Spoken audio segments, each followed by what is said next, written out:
Okay, let's talk about insert interval. So you are given a set of non-overlapping intervals, insert a new interval into the interval. Okay, so just assume the interval will initially store according to the starting times.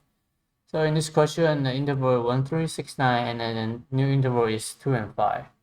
So be honest, it's pretty simple. You just care about the ending position, ending value on that interval, comparing with the starting value with the on the new interval. So if the ending value is actually greater than the starting value, you can actually know there is a interval. There's an overlapping you have to consider. So 1, 3. Okay, 3 is actually alert because 2 is less than 3. So I'm going to check if my next interval starting value is actually greater than the ending value from the new interval. If that is true, then I just change the value for the first interval, right? So okay, let's just talk about this question. I'm gonna guide through it. Okay, so 1, 2, right? 2 is actually less than 4, so I'm not worried about this. But how about this? 3, 5, 4, 8. 5 is greater than 4, so I know there's the overlapping, right? So my index is at 1, right? Now my index at 2, when my ending position is, my starting value is actually still less than ending value, right? I'm not worried about it. So as index increment, so index 3, right?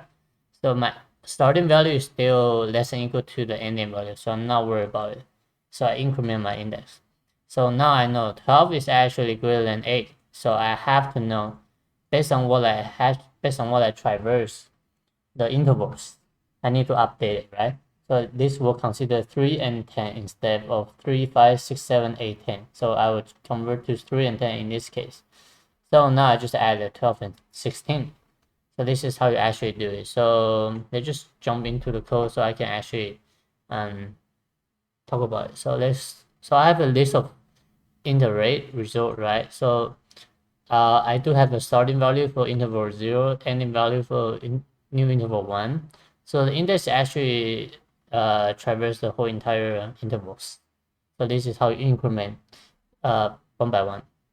So the first value is actually check how many interval the ending value is actually less than the starting value. So 3, okay, sorry, 1, 2, 4, 8, right? 2 is actually less than 4, right? So I increment my index. So my index is currently 1 right now, right? So it was 0, but now it's 1. So my ending value is actually not less than starting value, right? Because when I increment my index become 1. Interval index 1, 1, 1. 1, 1 is this one. 5 is not less than 4. So I come to this value. So I'm going to check my starting value that is less than the ending value, which is my starting value, this one. So index is still at 1. I'm going to check if my starting value is actually less than or equal to end value. If that is true, I just skip it, right? So I will skip 6, I will skip 8, but not 12, right? So at this time, index is actually at 0, 1, 2, 3, 4, right? So when I actually traverse, I actually have to know what is my minimum value for starting value. So when it was 1, right, I need to record the value 1. So start value at interval at index 0, that is my starting value. And my maximum ending position is actually just max for end value and then ending position. So this is keep increment my index. So I will break out the value when index equal to 4, right? So when I break out a value, I didn't actually add an interval, right? So I have to add result add new interval. This is actually how you add it. Then you have to know there is a remaining interval inside the intervals, right? So you just keep adding, and don't forget we didn't add 4, right? So we need to add 4 and keep increment my index. When you actually break the value, you know there's no rest of the, there's no remaining interval in the double 2D array. So you can actually convert the list in array to result to array and new int 0 and then bracket. So what I actually do is this is actually row 0 but many column, right? So this is actually how you convert. So in this idea, I hope you get it, and let's just run it. It was supposed to be simple as 56. So question 56 is pretty straightforward merge interval, right?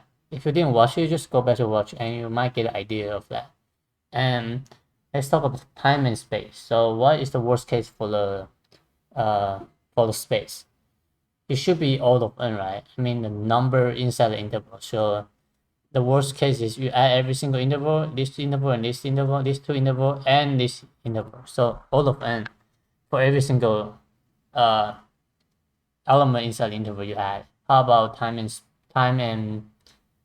complexity? You actually have to traverse every single interval, right? So it's still all of n. So both are all of n, and there should be no problem with that. So pretty standard question and challenging. So peace out.